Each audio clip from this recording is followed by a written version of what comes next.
Welcome to another episode of the Work Hard, Play Hard podcast. My name is Rob Murgatroyd, and each week on this podcast, I talk to some of the most fascinating people on the planet in all areas of life, from mindset to fitness to spirituality and, of course, business. Look, I believe you deserve success in all the areas of your life, not only business.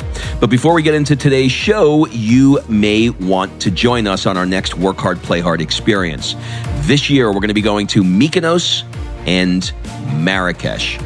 In these experiences, I have hand-selected a group of high-performing business people who are seeking more balance, connection, and they want to celebrate their wins as a reward for the hard work that they put in. If you want someone to curate once-in-a-lifetime experiences and force you to play more, rush over to workhardplayhardexperience.com. Fill out an application so we can jump on a discovery call to see if this is a good fit for you. And remember, excuses are over. It's time to live. You can think of your muscles kind of like dogs. So if you have a pack of dogs and then there's a runt, when every time you feed the dogs, all of the bigger ones will end up eating all the food and the runt will never be able to get fed. And so if you can be in that place of not always being so obsessed with changing, and you come to another direction and maybe come to a place of like, maybe there could be opportunity to come into acceptance. It's very important to have trust in oneself. And if we, with regularity, break that trust, then we start to distrust anything that we say. Hey everybody, welcome to another episode of the Work Hard, Play Hard show. Today on the show is Aaron Alexander. Aaron is a biohacking, fitness, endurance, strength, diet, flexibility, lifestyle, and sex expert. Okay? The guy wears a lot of hats, but I promise you, he's legit in every area that I just mentioned. So, without further ado, please enjoy this wide-ranging conversation with Aaron Alexander.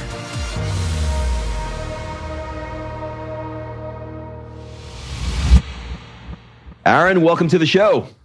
Thanks for having me, man. I've been looking forward to conversating with you. Here we are. I am so excited to do this. I think a good place, I was doing some thinking on this, you have sort of there's a lot of roads that I can go down with you. And I think probably the first one that I'd like to talk about is, I think a lot of people look to you as sort of the go-to guy when it comes to living a life of health, a life of movement, and generally feeling good in your body.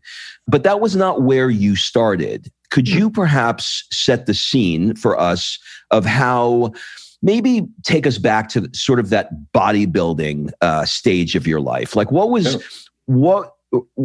you going after at that stage? And sort of like, how did it evolve to what's going on now in your life?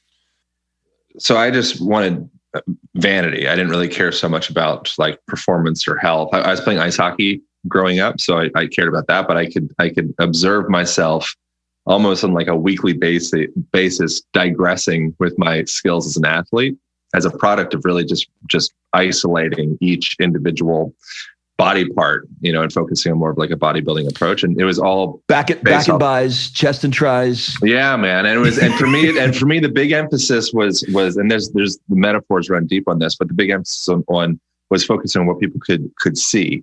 So if I didn't visibly see it in the mirror, I wasn't interested in addressing it. And as you know, I think with relationships or with business or with, your physical health or, I think any category, I think this always relates. It's the parts, focusing on the parts that people don't overtly see. That's what creates the foundation for the parts that people see to naturally start to show up. And so I just wanted, the beach muscles. So biceps, triceps, pecs, abs, and everything else is like, And then I could slowly, again, observe that the decrease in athleticism and then also the increase in tension in my body and then also eventually injury. So I ended up having bunch of big shoulder injuries and ankle injuries. And, then it's been an ongoing process of putting the parts back together, which is what, the Align Method is about and what my podcast is about and programs and all of that. It's been a journey of putting pieces back together, essentially. Yeah, but it's this weird thing, right? Because you're over there in Venice Beach, which is sort of quite literally the mecca of what we're talking about here, right? And you look down the beach and you see these guys that look great, and we'll take out of it steroids, because that's a whole other weird thing. But when I think about sort of like this Arnold Schwarzenegger Venice Beach archetype, and then you sort of like look at Arnold at periods of his life, and like you go what the fuck happened? Like it's just it's a mess. And then you see him, he like comes back and he goes back to the gym and he looks incredible again. But there's not a lot of movement in there. There's not a lot of flexibility in there. It doesn't look like health. Like you mentioned you're working on the vanity muscles, on the ones that are dominant. But like, what is your methodology behind, like, how do you know which ones to go after and not just do the biceps and triceps? Like, how do you find the weird ones that are actually going to be creating the core and the stability of what we're trying to, accomplish here? Yeah. Well, so two things. Well, there's actually like several different nodes that could come off there. The first thing that comes up is I don't have any beef with bodybuilding. I think bodybuilding is fantastic. And there's value to being very site specific and isolating parts of the body that might be, you think of your muscles kind of like dogs. So if you have a pack of dogs and then there's a runt, when every time you feed the dogs, all of the bigger ones will end up eating all the food and the runt will never be able to get fed. And so there's a time and place in the body where there may be small, seemingly insignificant stabilizing muscles that just aren't activating, or the sequence when you're squatting, you're mostly quad dominant, or any of like the terms that a trainer might mention. And so in those cases, it actually can be immensely valuable to isolate a specific muscle, because it's over just mispatterning of movement over the years, it's become a runt. And now it needs to catch up. And so you might need some site specific work. The other thing, and we can get into how we figured that out as well. That's a way bigger conversation. But the other thing is, in relation to not having any beef on any specific movement dogma or fitness or nutritional dogma or anything of the sort, it's not about what you're doing, it's why you're doing it. And so if you're into bodybuilding, that's so cool. If you're into the craft of sculpting your body, like Michelangelo, it's like, that's cool, man. I love that. And bodybuilders, they're very intelligent.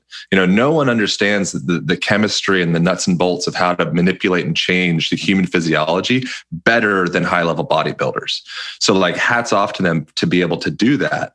But ultimately, my question for myself and you and anybody is, why are you doing, what's the root of why you're doing this? Are you doing this because it creates more joy in your life? Or are you doing this because there's this insatiable void that you're trying to fill, and you're seeking validation through physicality or wealth or influence or anything? So it's kind of like a big meta overarching. Yeah, no, I get it. I mean, there are times, frankly, where I think I've personally fallen into all of those categories, right? Course, I mean, man. I have been the douchey looking guy at the beach. I know what that feels. I know why I did it. I know what it feels like. That sort of I still am that guy, Rob. Yeah, but you're just doing it. You're doing it leaner. You're doing it leaner. Okay. Do you know what I mean? So I think that makes you less douchey if you're leaner. Okay. I was more like, the imaginary latch syndrome guy. You know what I'm talking about? That's sort of like, that guy. Okay. Yeah. You touched on a few things that I want to dig into a little bit. So how old are you now? 33 years old. You're 33. Crucifixion of Christ year. The That's some shit to put in your head, right? 33 years old. Okay. So this year I am 55, right? So, this is the year for me. And the reason why I'm bringing this up personally is because I know that there are people listening to this that are going to be going through the same shit. this is the year personally where I'm starting to notice that all of the mistakes that I've made, and I'll put mistakes in quotes, but all of that, repetitive back and by and chest and tries and doing the same version of roughly the same workout for, since high school and into my late 40s. I'm starting to, see the effects of, breakdowns in different areas. I'm starting to get weird things like piriformis syndrome, which I never had before, So that's one of the reasons why I wanted to do this interview with you, is because now I'm starting to look at things like mobility and myofascial release and things that are just not pumping a bunch of, weights around. So I want to sort of talk about this section, and maybe we can discuss it as a, reverse aging, anti-aging, or aging in general sort of conversation.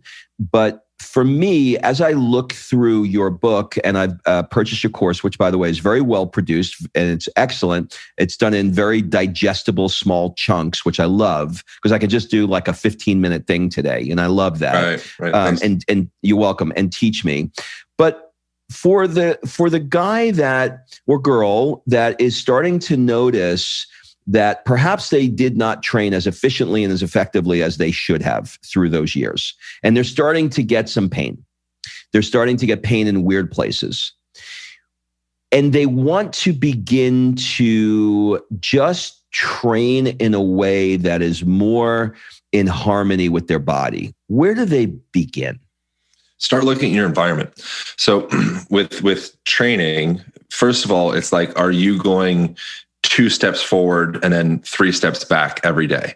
So what's the shape of your car seat? What's the shape of your workstation? What's the shape of your travel? What's the shape of your home when you're just hanging out, when you're eating breakfast, dinner? What kind of activities do you do with your spouse or your friends? How does your friend group shape you? So that is what I've become really interested over the years of, so I started training clients when I was 16. So getting people like reaching their fitness goals. And then I ended up going to the Rolf Institute and massage school when I was like 20 was when I started getting into body work. And, so I've been working with clients for whatever that is, last 17 years, I think 16, 17 years or so. And the big thing that I've seen with clients is we can make these amazing gains through manual therapy, myofascial release, retuning some exercises, and then they come back and they have the same issues in 5 days a week, 10 days. And so the reason that I wrote the Align Method, the reason that I do the programs and all the things is to really re-educate people on how they can make it so that just their mere existence ends up being conducive to their longevity and their health. And so that would be the first thing that I would look at is, what's the shape of your home environment? So are you sitting in a chair all, 90% of your day that could be exacerbating, in your case, a tight piriformis, among much other things, that's now creating an impingement on your sciatic nerve. And now you have this electricity running down your leg. And you're saying, what's the perfect external rotation exercise? And how do I lengthen my QL? And how do I, or you say, get rid of the chair. What is the root of why that piriformis syndrome manifests in the first place? So that's where my mind always is what's the foundation of these issues? And then from there, the foundation and we can get into specific things that we can do. And then from there, we can be a little bit more like work triage and say, okay, cool, piriformis stuff. I'm going to get in there with a ball. I'm going to get in with her an elbow. We're going to do some active release. We're going to do some contract relax. We're going to create the space to get the body running. And now let's never allow that to happen again. And if it does happen, we have the tools in order to be able to reverse it. So a major starting point, which might sound like absolute insanity for some people, is just to spend a little bit more time on the ground each day. And I'm talking to you. Yeah. So if you have piriformis syndrome, you need to mobilize your hips. You need to mobilize your low back. You need to get your legs up over your head would be a great thing. Opening up that posterior chain. What's the most easiest way to do any of that when you're eating breakfast or maybe doing an interview? Like right now I'm standing. And so I'm going back and forth into like a little like one-footed Tadasana type business here as we're doing it. So throughout the day, every moment can be an opportunity if you just make real subtle little shifts. So I would recommend in the Align Method book, I recommend 30 minutes a day total sitting on the ground, which that's, if you do a yoga class, you're going to be sitting on the ground for 75 minutes. Now, I'm sorry to interrupt. When you say sitting on the ground, do you mean quite literally Indian style, just get on the floor? Yeah, any position. So in the book just hang out with a kid. Like if you hang out with a kid, I got one. I got a 6-year-old. So there we go. Yeah. So pre-5, preschool now with, all the stuff that happened with COVID, maybe that'll extend a little bit longer. What's the positions that their hips naturally do throughout the day? She's Indian style. It's not complicated. And so she's like bootstrapped. She's one-to-one connection to her own internal biology. So she has, her cells are communicating, saying, okay, we need to medially rotate the femur a little bit. Okay, we need a little bit more mobility in the toe hinge and a little more dorsiflexion. Obviously, she doesn't give a shit about any of those terms, but her cells are communicating, saying, that's what you need. Oh, you need to play now. Oh, you need to cry now. Oh, you need to look out a window now. Like those each one of those mechanisms, they're built-in tuning systems for your physiology to heal. When you isolate and you pull those away, now you have backup and now you have issues. And then backup begets more backup, begets more backup. So a really simple thing just to stay granular with like one tip would be if you are on a chair, make sure that your hips are up above the height of your knees. So you don't have to be a complete heretic and be in an office and be like, okay, this Venice guy said I got to be on the ground, so I'm going to sit on the desk. If you're gonna be on a chair, just make sure your hips are up above the height of your knees. What that does is it allows you to sit on the very just front edge of those sit bones. You can reach down, grab your butt cheeks now, and find those sit bones, the ischial tuberosities. Yep. And on just the front edge of those guys, it stabilizes your low back and your sacrum so that you have a strong foundation for the rest of your spine to sit on. If you have a strong foundation for the rest of your spine to sit on, then your central nervous system, i.e. your spine, brain, eyeballs, which that's an interesting conversation as well. Your eyes are a continuation of your central nervous system. I know. It's very Huberman, right? Huberman's a buddy. He actually revised my whole visual chapter in my book, thankfully. He's insane. He came out He's brilliant, man. Came out of freaking nowhere, and now he's a verb. You're right. It's just incredible. That's a good point. Yeah, I got a lot of respect for Andrew for that. So I'll shut up. I realized that I had 2 cups of coffee, so I'm yelling at you. You're in that perfectly caffeinated place. I'm with you. I'm right. I'm on the tail end of it, but I'm taking the energy. The final thing. So the reason, and if you don't do this, it's your fault. That's right. I grew up Catholic, man. You need to repent, Rob. I hope you heard me. All right, hold on. So why this relates for people that don't give a dang about having supple hips or whatever. I don't care. I'm fine. You might care about making more money. You might care about being able to engage with a partner that's maybe above your typical standard, because most of your life, the way that you navigated your world was more of in a place of maybe a hunched over kind of protected spine, like a hyperkyphosis. Maybe you navigate the world with a lot of medial rotation in the shoulders, which is an indication of hiding or defense or losing. Maybe you have your forward head posture and all these positions that essentially denote, collapse, which denotes how does someone lose a race. If you get to the end of a race and you won, whether you're mentally disabled, whether you're deaf, blind, whatever race, sex, you all win the same. You win in this position that essentially I'm describing now. So the shoulders come back, you open up, you expose the vital organs as opposed to protecting the vital organs, like most of us are doing all day long when we're staring at our phones, staring at our computers. So if you were to examine the position, just go through a physical audit of your daily movement experience, 90% of the time, you're sitting in a position that essentially you would lose a race from that position. Like, how often throughout the day are your arms up over your head? How often throughout the day are your shoulders rolled back? How often through the day are you actually in that archetypal position of like, man, like I'm winning at this life game? And so if you can start to integrate just a few simple practices into your daily existence that start to open up the spaciousness for those joints to kind of be like their winning set point.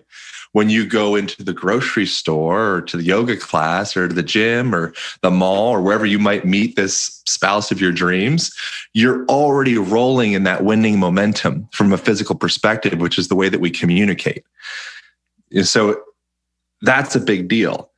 So that gets into, again, it's the parts that people don't see that finally, eventually, when you show up and you're seen, it's like, oh my God, you've clearly been investing in your back end.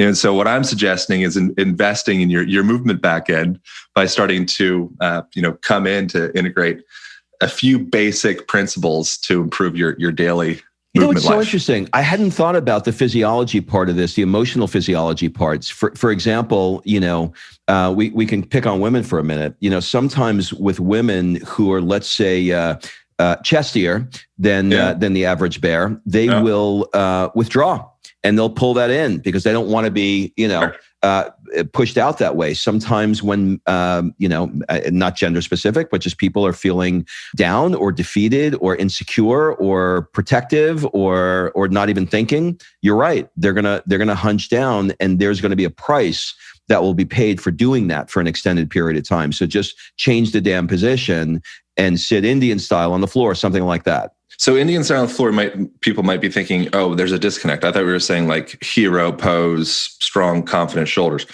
In order for your upper body to be able to relax and feel balanced or centrated, would be a fancy term for just neutral, like you feel stacked, well-oriented. Everything below needs to be that. And so if you have stiffness in, say, your toe, you stubbed your toe, now your toe's stiff. Now when you walk, you say, oh, it's just a toe. It's like, no. That's the foundation of that kinetic chain that you will be stopped to the degree of that gap through the rest of the system. So now when I take a walk, I say, oh, I can't bend that toe. Okay, now I don't get dorsiflexion at my ankle. Okay, now I don't extend my hip all the way back. Now all of a sudden, because of that, maybe I start getting a side bend in my pelvis. Maybe now I got this QL thing. Now I got a little scoliosis to balance out that lack of mobility. Now because of that initial toe, now all of a sudden, maybe my personality changes a little bit. Now maybe I'm a little bit more aggravated because I always have this friction and pain and tension in my body. Now maybe I've been hiding. I've got this twist pattern happening. And the way that I communicate, almost like my body's kind of twisting away from people. Now that starts to spill into, the way I show up again in all aspects of my world. And this is like, I'm kind of painting like a story that there's going to be a lot of other variables within that, but it's just a fascinating thing to step back and see the butterfly effect of having something, just a limitation in one of the joints in your body. It's quite interconnected. Oh man. It really is. You did a really good job of explaining that. That's really, really interesting. Okay. One of the main reasons why I personally bought your book, and I always try and do this show from my perspective, because I know that my perspective is going to represent lots of people with lots of similar questions, particularly that listen to the show.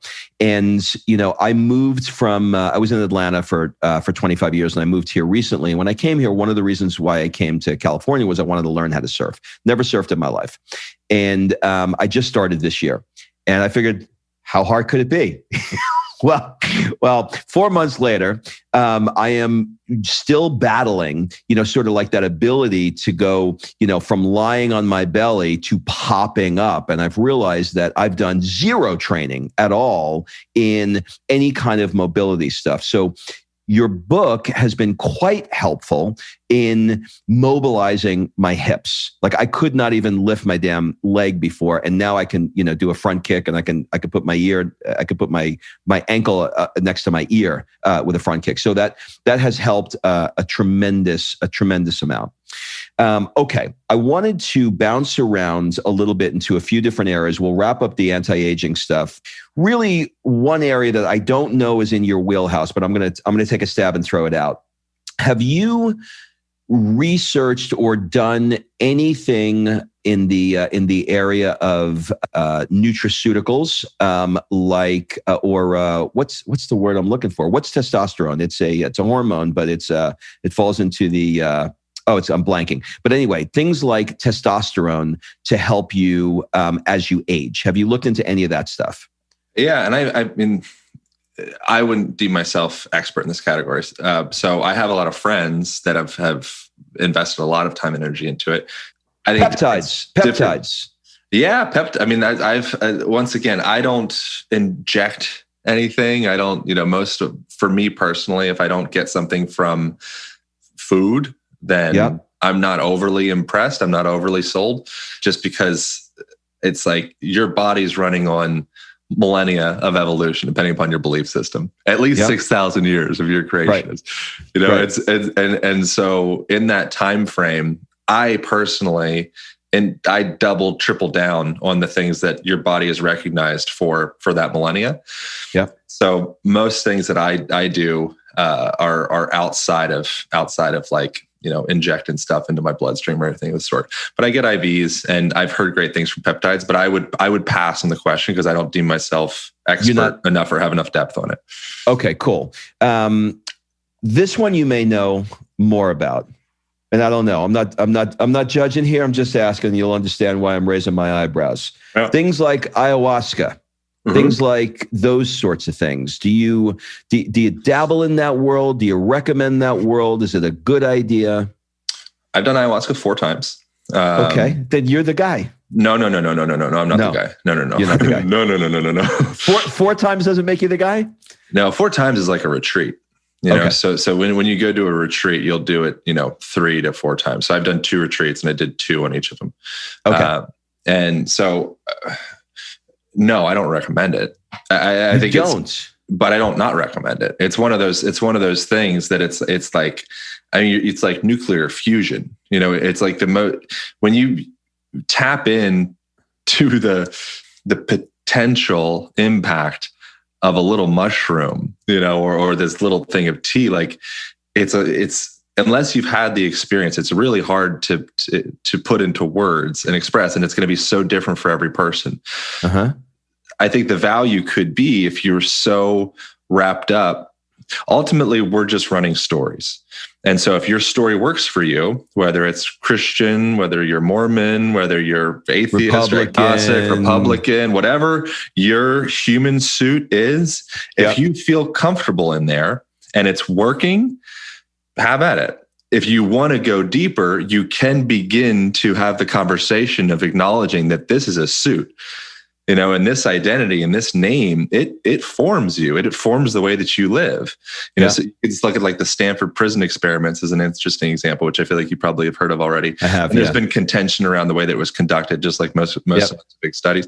But within that, when people put on different clothes, it changes their personality. Of course. So in that experiment, there's contention around this, blah, blah, blah. But the interesting idea, the reason it became so popular is because I put that dress on one time. I wore those heels. Right. Dude, I put a dress on before it changed, man. When I grew up, I used to put my mom's makeup on. My parents were worried. How about TM? Have you done TM? Transcendental meditation. I haven't done transcendental meditation. But I've done of Vipassana, which is an interesting thing. It's like a 10-day silence set. Okay. I have a regular meditation practice, but it's sometimes I miss it. I'm certainly very human on that. I by no means am like transcendent guru meditator. Right. I'm definitely fallible in that realm. All right, then I'm going to ask you a couple of things that you do know more about, and that was your time in Maui in college. It's an interesting place. You mentioned earlier that you went to college in Maui. Yep. I don't know anybody who's been to college in Maui. That's an interesting place. Why Maui, and what was that experience like for you? So I was going to go to physical therapy school in West Virginia University. My plan was to, be the coolest guy ever and own the frat and probably do lots of drugs and beer bongs, and just like, I wanted to be cool. That was a part of like my bodybuilding realm. I wanted to be jacked. I wanted to be cool. I wanted to be loved essentially. And then thankfully I got in trouble. So I ended up going to West Virginia. We ended up having this like, whatever, the introduction thing to the school. You meet everybody, you see your class, all that stuff. I threw a party at my dorm that night before I even started school. There was police, there was, issues. I had to like go visit the dean or whatever. And so I just pulled out. And so I think that was, the universe or whatever. It was a sign from somebody saying like, maybe don't do this. Yeah. Yeah. And so I ended up deciding to go to like the furthest point I could find on the map in Hawaii, and started washing dishes, and then started prep cooking and was doing personal training on the side, and learned to surf, got into jujitsu, got a motorcycle and rode around, started to get in relation to stuff we were talking about previously. Your environment, it changes you. It informs your personality, and so going from Pennsylvania and trying to be a cool guy, and then to Hawaii, just, being a minority, and washing dishes and just trying to get by, and then spending so much time in the ocean, all that stuff, it really informs the way that you think. Mm-hmm. So I'm immensely grateful for that experience. And then going to college, I studied psychology out there was the school part. And so the combination, it was like a perfect storm of, just observing self, and also having the books and the teachers and all that. And just being in a great environment to kind of open up new perspectives, I think. I'm immensely grateful for it. Okay, so you were a PA guy, right? Born and raised there? Represent, yeah. All right. So Lancaster? Lancaster, yeah. Lancaster, okay. So PA guy, went from PA to Maui, connect with the ocean, the sand, surfing, right? And then you're in Venice and then Boulder, Colorado. So that was that was like hero's journey, trying to prove myself that I'm a man, scaring myself on lots of mountains, and just every day pushing mountains. That was the thing. And now when I go back to Colorado, I see the mountains and I see, what it is or what it was for me. And that was kind of like my rite of passage kind of hero's journey type experience. So I moved to Colorado, then moved to Oregon, and then back down to LA. All right. So you're in LA now. Yeah. We share friends. We're probably here for similar reasons. We love the sun, the weather, the sand and the ocean, right? Yeah. Surfing, et cetera. But we also have a whole collective of friends right now that we both share that are part of this mass exodus out of California. Mm-hmm. And it just seems like they're all moving to Austin, right? It's Austin, it's it's Arizona, Scottsdale, and what's the other big one? There's another big one, Austin, and I'm thinking of another one. Do you feel personally there's a lot of changes that are happening because of COVID? Like people are leaving New York in droves, they're leaving California in droves for a multitude of reasons. A lot of it was prompted during this whole riot, COVID, this whole thing, right? But you're still here. Are you thinking, well, that's my next question. Are you now thinking that, and the reason why I'm asking this question for you personally is there are a lot of people that are saying, hey, look, I'd love to be living in Venice. I'd love to be in the sunshine. Well, guess what? A lot of people in Venice are leaving. Yeah. What's your take on this exodus? And are you considering personally leaving? I think Venice, Santa Monica, LA is always going to have a pool. So things can change. It's just going to create opportunities for people to come in and occupy that space. And I personally think that LA is a better place to live now than it's ever been because it's less occupied. So I'm not a fan of traffic. I don't drive that much except for if I need to go outside of like West LA. Yep. So I personally feel like it's been quite fine. And I think that just like anything, it could use, enough pressure builds up in a system. Eventually you need decompression. So I think the exodus is kind of just a decompression. And I think that the weight and the pull of Venice, Santa Monica is not going away. So for my sensation, the only thing that could actually make a proper dent on the amount of momentum and like the orbit and the gravity of a place like this would be a natural disaster. Not being a pandemic, it would have to be like a major earthquake where Venice, Santa Monica fell off the side of the continent, that would be like, ooh, okay, this might not come back, right? And that's possible. But I don't personally. I don't think it's going anywhere. And then myself, I was already setting up to be flexible over the winter anyway. And so I am thinking about spending more time in Austin and traveling in general. But I'm still have a good foot in LA. I'm not leaving permanently. What is the attraction? Because I personally don't see it. No judgment. People is the attraction to Austin. That's it. There's no other. There's no. I mean, the waters are beautiful. They've got like turquoise, whatever. To me, it feels more like home, like Pennsylvania. The temperament of people and the intention of people is different. LA has more of a shark type vibe. Like people are here to hunt, and if we're hanging out, like what's the pretense of this? Like yes, we're hanging out, but I'm trying to make some money on the back end of this hanging out. And so LA, there's much more, going up the social hierarchy. The joke is if you're from San Francisco people to LA people is if you're from San Francisco or the way that it's an LA person, if you're out to lunch, is when you're sitting having a conversation, they're always kind of looking at your shoulder to see if someone cooler is coming in the room. Let me tell you, that is exactly what happens. It's freaky. It's crazy, like man. You could literally watch an entire fucking restaurant turn when somebody walks in the room. It's like they're waiting. Is it Tom Cruise? Is this going to be the agent that's going to?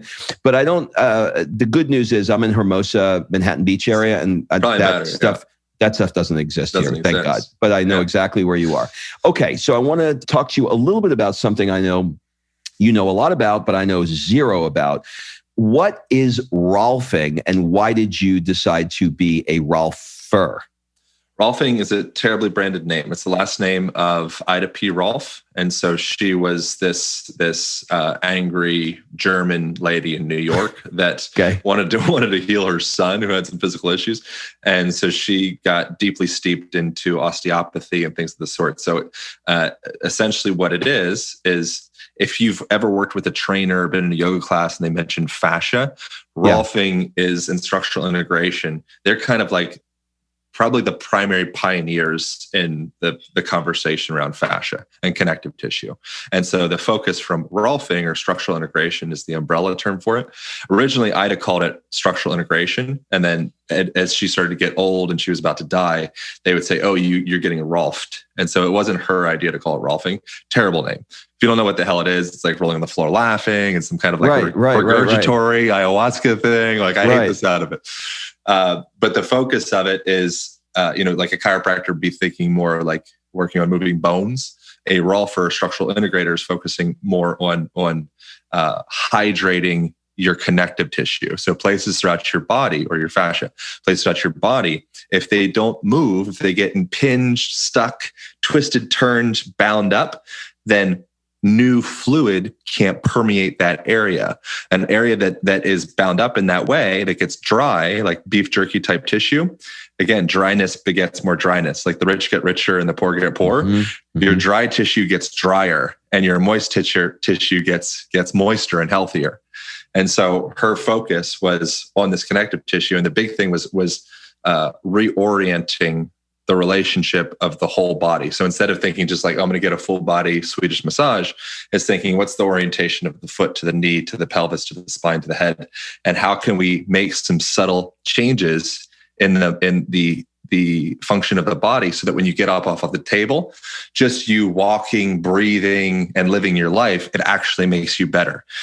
That's the big goal that, of my work and rolfing and all that, is how can we just shift the dominoes just enough so that just the way that you live, like you are a renewable energy source. So when you walk, when you breathe, when you work, when you're at your home, we've kind of just made enough tweaks so that just you being, enhances your longevity and energy and strength and flexibility. And that was kind of that was influenced very much by structural integration or rolfing. So when I think about things like fascia, my brain goes to myofascial release, which is basically putting like a lacrosse ball on a pinpoint tenderness area for people that don't know what it is. That's an oversimplification, but just to get you in the right ballpark. I feel like I could do that for every area in my body 24 hours a day, and it would never not be painful. So I always get confused about that, because if I do like a lacrosse ball across my chest, if I do it every day for a year, like it's always painful. Maybe it gets a little less. And if I do it on my IT bands, how often should we be doing myofascial release? And does it ever go away, or is it just something that, I'm not doing right? Yeah, well, you probably use a softer ball. And if you are a person that is like the concept of no pain, no gain it's not always bullshit, but working with the body, very high percentage of the time, it doesn't make sense, because you want the body to be able to feel safe and be able to relax into the pressure. And so this is for people that don't give a darn so much about like body work or myofascial release or putting, a lacrosse ball into their spine. This is the same with a conversation. So if you're having a conversation with somebody, it's your nervous system is conversating or connecting or relating to my nervous system. If I'm too overwhelming with information and my ideation and opinions, and you go, whoa, there's too much, because the reason that you have the ideas that you have is because they've allowed you to survive to the point that you're here and you're still alive. So you inherently are going to trust your ideas. So for me to come in too hot and heavy to the point that I'm like, just too demanding or too hard or too, any of that, then you'll shrink back. And so when you're working with yourself, it's very valuable that you're right at the edge of sensation, but not to the beyond to the point of contraction. And this is a really powerful overarching rule that you can relate to anytime you're working with yourself from a physical, mental, or emotional perspective, because it's all the same nervous system. How you do anything is how you do everything. Like everything, it's all connected. This is like Venice talk, but it's actually quite true. No, I get it.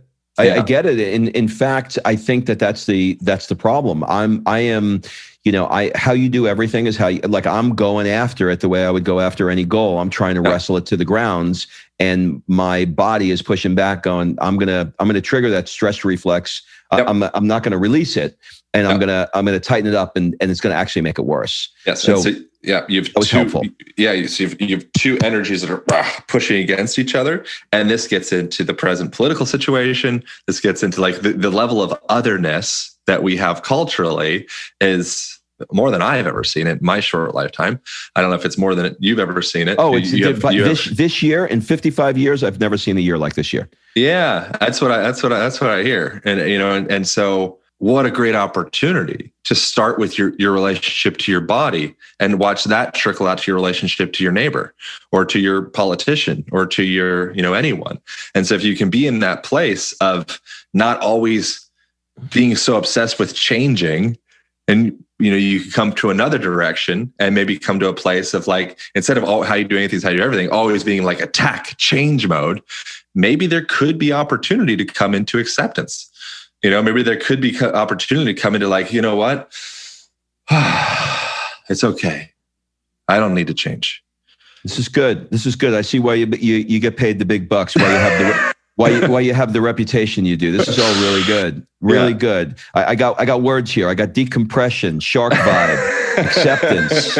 I like this. This is good. All right. So as we wrap up, I want to ask you, I'm going to take you on a little ayahuasca journey and ask you weird questions. So don't shoot the messenger. What's on your nightstands? Oh yeah. I went through, you had some like, I gave you some prompts. You set me up on the questions. Yeah. I intentionally did not look at them because my preference is to not, I don't like having prefabricated stuff. Good. Perfect. Nightstands. I got some lube. Okay. Good for you. Good for you. Okay. Good for you. Got some. Hopefully you got a camera. No camera. Okay. Yeah. I'm just, you know what? I'm just going to leave it right there. We'll stop. No, it's good. That's perfect. Perfect. By the way, if this interview goes to shit, I got everything I came for. Perfect. What do people often get wrong about you? I think I could probably be placed in a category of being very like Venice New Age hippie guy, but I care a lot about getting shit done and organization. And I think about my finances way more than I'd like to. And I'm very in this world, like very in the material world. And I'm also continually navigating my relationship and working on, not being excessively attached to anything. Sure. But I think that if you're actually inside my mind, I'm much more materialistic and, LA, like right here in the world, than from the outside I would be perceived to be. What's one thing that you do that's hard as shit, but it's totally worth it? It's just not easy, but it's worth it.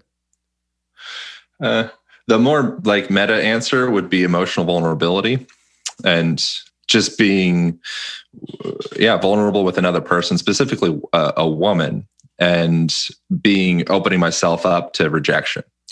I think that would probably be the hardest thing. And then there's other things that I do, like, I do physically hard things every day.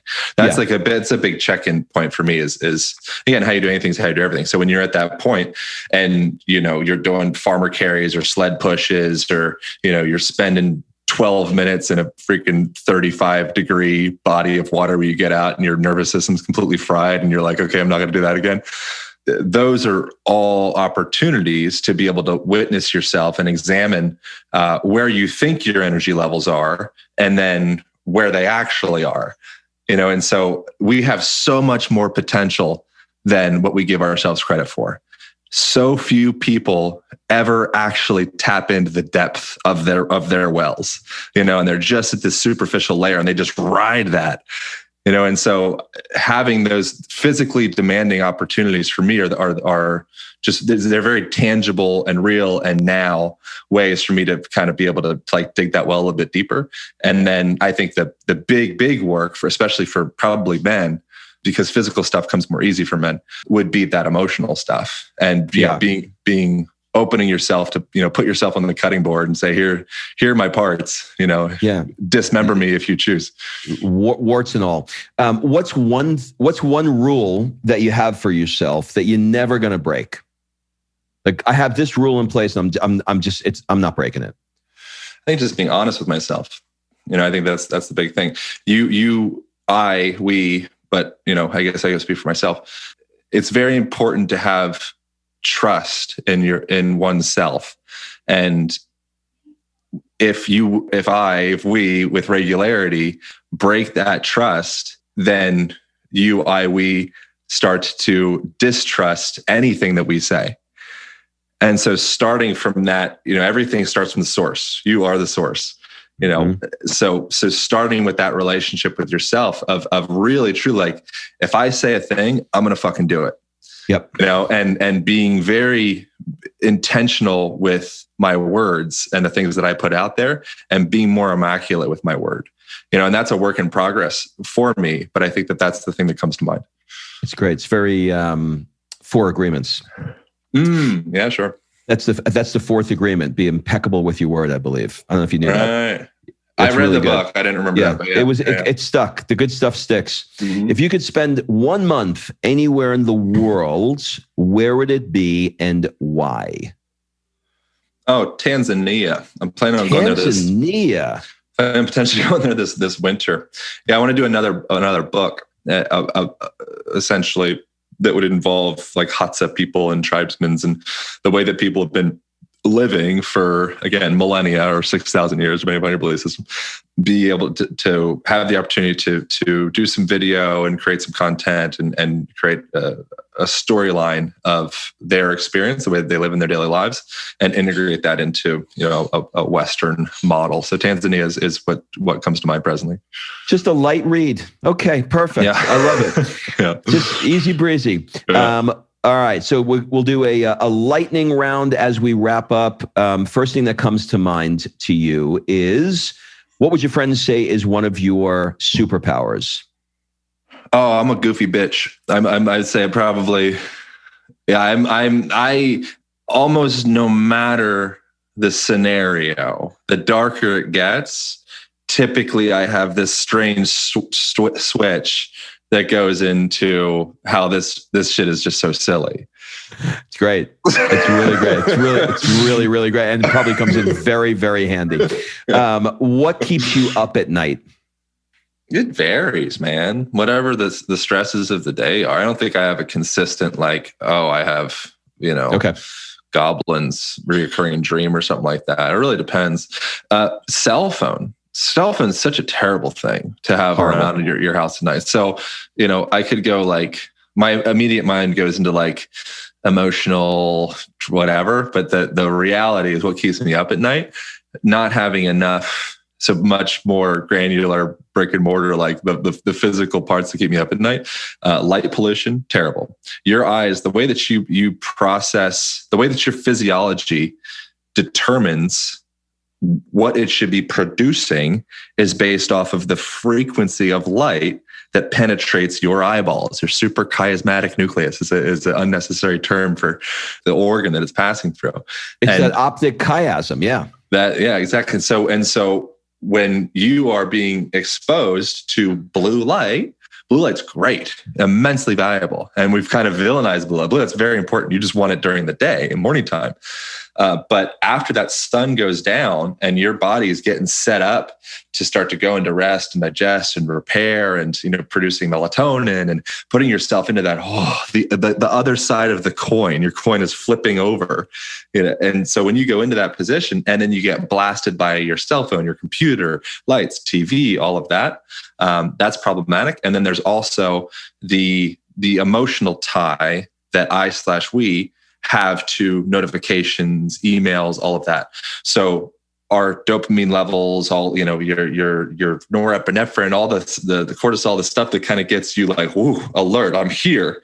When you're hitting those notification buttons, you're getting yourself ready to hunt. And so that can be problematic for me as well, is having weakness around boundaries with technology. Yeah, that dopamine hit every time you get that. It really is that notification really is an alarm. And to your point with the Huberman, we talked about I think off air a little bit. The eyeballs are your brain, right? They're the external part of your brain, and the moment that light hits your eyeballs, 16 hours later, you start going to. You start dumping the melatonin in. So when you got that light pollution that you're talking about, that screws all of that stuff up. It's not, use candles, use salt lamps, like back to the lube talk. Like it's more romantic, man. Like woo yourself, treat yourself like you're in a relationship with yourself. If you were hanging out with a person you cared about, as like an intimate partner, hopefully you're intimate with yourself, where you really love yourself, you really treat yourself. Like I think that's something that's very neglected. Again, more like from a masculine perspective, it sounds very kind of fruitcakey to talk about things like that. But I think it's actually very powerful just to change that relationship and like be tender to you, And so if you were hanging out with that person and it's 10 o'clock, you probably wouldn't you'd be blasting yourself with a bunch of bright lights and just be obsessing over your cell phone. And, you'd probably be a little bit more intentional with the way that you shared time with that person.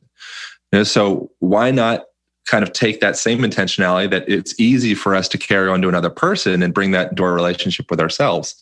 I love that. What book have you reread the most?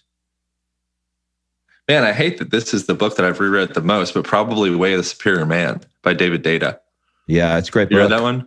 Yeah, I've read it probably 3 or 4 times. I got it from, I did a Date with Destiny, and he had David Data at the event. Oh, cool. Yeah, I think that's like, it's kind of like feels a little bit basic. I wish I could say something like the Bhagavad Gita or something, whatever. But I'm pretty sure, I think that's the one that I've recurrently, now at this point, I'm good. Like I think, like I recently reread it, and I'm like, okay, I get you can kind of, you get a general synopsis of the way a person thinks. And then once you can change, this is an issue with our education system. We're learning information as opposed to how to think. And so I think that's what I'm really interested in. I'll go through these tendencies of obsessing over certain people that I find, people that I want to start to integrate some of like their way into my life. And that's ultimately what I'm looking for, is what's the operating system that they perceive the world through. And once I can gather enough information from that person, then I can kind of take their lens and put that on any scenario and say, okay, like what's, with Tony Robbins, like, okay, what's Tony's thoughts on this? Okay, because I understand the mechanism of how he thinks, I can kind of shift that over. And so with data, I think I kind of got to the point after reading the book like 4 or 5 times that I'm like, okay, most scenarios I kind of get the Wes pyramid angle. I see. That's really good. That's really, really good. Okay, so 2 questions left. Last question, the second to last question is, what is your guilty pleasure? Nut butter, apples, bananas, and butter. So I'll eat a whole stick of butter. Do you like butter? I ate the shit out of some butter, Rob. All right, final question. What one question would you like to ask me? We'll change it up a little bit. I don't know. I'm a narcissist. So what why'd you reach out to me? Why the hell I don't know. Why did you what was it about me that caused you to reach out? I'm a millennial, man. Let's keep it focused. Holy shit. That is so funny. That is so funny. Listen, I'm a narcissist. This whole thing revolves around my orbit. So I'm going to take it back to me. What is it that you think about me? Yeah, that's my question. So based off of our conversation, no, that's fair. What the reason why I reached out is I think kind of for what you said in the beginning. We've got a lot of similar friends. Okay. So wait, Austin. I don't like this question. I want another question. Okay. So going. I'll answer it and then I'll give you another opportunity. All right. So the reason why I did was because like you mentioned with Austin, which I think you did a great job of explaining, that it's about the people that are there, right? So the people that are in Austin that you're friends with, Christine and Jen and all those people, yeah. You're in that world and I'm in that world, but we've never had a chance to meet. So for me, it's a great opportunity to connect with somebody that's sort of like on the periphery of my tribe, but never, for whatever the reason was, just never had a chance to meet. So I just thought that this is a perfect way, not to mention the fact that I'm reading your book, taking your course, getting a lot of value, and I know people will get value as well. That's the cool thing with the podcast is it's like anything. Like I try to position most of my activities or things that I invest myself into. What's the long-term game of that, or gain of that? So I am into, different forms of dance. I'm into doing acro yoga. I'm into doing, activities that, I got a gun, to like practice tactical shooting. I got a bow to go, do archery and things of the sort. The reason that I do all of those things are vehicles to create more depth with community. So the podcast is a similar thing where it opens up the potential to create these, what would have been these kind of like disparate gaps of like, why would you and I hang out for an hour? It's like, I don't know, maybe we go surf or something. We got mutual friends. Like, do you want to get coffee? Not really. Mm-hmm. But with this, it's like, oh, perfect. Why are we going to do this? Oh, we're going to record a conversation. It's for something else. But, perfect. I think the conversation is kind of like the exhaust, and the actual meaning and value is the connection. All right, we're gonna leave this with the lube. the lube on the nightstands and the narcissism at the ends. And I will say that this was way better than I imagined it was going to be. You put a big smile on my face. You taught me a lot of information. What else do I need? I mean, you gave me everything I need. Do you have any final words, suggestions, or an ask for the people that are listening? I think something that's interesting is, so I did a conversation recently with a good buddy called Justin Wren, and he has this foundation called Fight for the Forgotten. He's a UFC fighter, and he's just this really brilliant human being. In our conversation, we were talking about how he just recently did Rogan's podcast. He's done Rogan's podcast like 9 times, so he's just recently on there. And we were talking about his recent suicide attempt from like a year ago, and he's a person that has the whole world at his fingertips. You know, he's the king, and he in everything that he has was in a place where he wanted to end it all. And you would have realized that, you know, because you think he's got the world by the balls. Like he's like, I want to be him, you know. And so the reflection that I had with having that conversation on my podcast with him was, you just don't know what people are going through, you know. And so every moment can be an opportunity to take care of your own self, your self-care, you know, relax your eyes, relax your hips, do all the things that I break down in the Align Method and all that. But also every moment potentially is an opportunity to save somebody's life. And not that you need to have some kind of savior complex about it, just smiling, you know, just like having a kind gesture, you know, asking somebody how they're feeling and like actually giving a shit. Yeah. You know, because it literally might be the difference between that person going back to their house and swallowing a whole tube of pills, or going back to their house and, you know, whatever else. So that was a kind of the thing that was highlighting for me, was just like, you know, be kind, for everyone is fighting a great battle inside, or whatever that quote is. Do you know that quote I'm talking about? I know what you're talking about, but this is so much there's so much deeper than that, because you never realize the thing that you may say or do that is going to affect the lives of somebody tomorrow. And it might not be tomorrow; it might be 2 years from now. Like you're you're sowing seeds right now. Yeah, like this moment. And it's the same with the physical conversation. How you do anything is how you do everything. If you bring greater intentionality into the manner in which you inhabit your body, that you're sowing seeds for 50 years, you're sowing seeds for 30 years. Same concept of just being nice to your waiter. You know, that waiter might be the person that's, you know, driving by while you're, you know, you need your life saved, and they come back and they're like, oh, dude, you're the guy that was really sweet. Like, I got you. Yeah. Otherwise, I'm going to let your ass die in the side of the road. Yeah, you're good. I got a place to be. I got a date. And I got time for this shit. You know. You should have left the tip. I got these new pants. You should have left the tip. Yeah.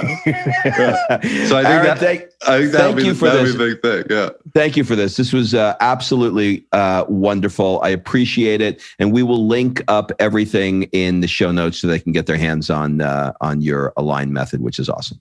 Yeah. And then the podcast, but since they obviously listen to podcasts, they could jump over and I think maybe the Bruce Lipton episode is a good starting point that I like. Bruce Lipton? Okay. Yeah. Have you ever heard Biology Belief? Oh, yes. I read the book. I forgot the author's name. Wonderful book. He's great. I had the honor of getting to go up to his place recently, and he gave me a jar of weed grown by Bruce Lipton. He's the person that like changed my whole perspective on the world when I was like 15 years old. Whoa. So it was a very interesting, like full circle moment to be up, and like good old Bruce is like giving me a jar of his homegrown. It was a great experience. That's really cool. I'll listen to it today, and we'll do a direct link to the Bruce episode. Awesome, man. Thank you so much, man. What a great time. I enjoyed getting to know you. Yeah. All right. Thanks for listening. If you love this episode and you know someone that needs some help in either stepping up their work hard game or their play hard game, it would mean the world to me if you shared this podcast with them to help me get this movement out there. So if you like what you heard, head on over to iTunes, take 30 seconds and leave me a 5-star review, and I will be forever grateful. So until the next episode, excuses are over. It's time to live.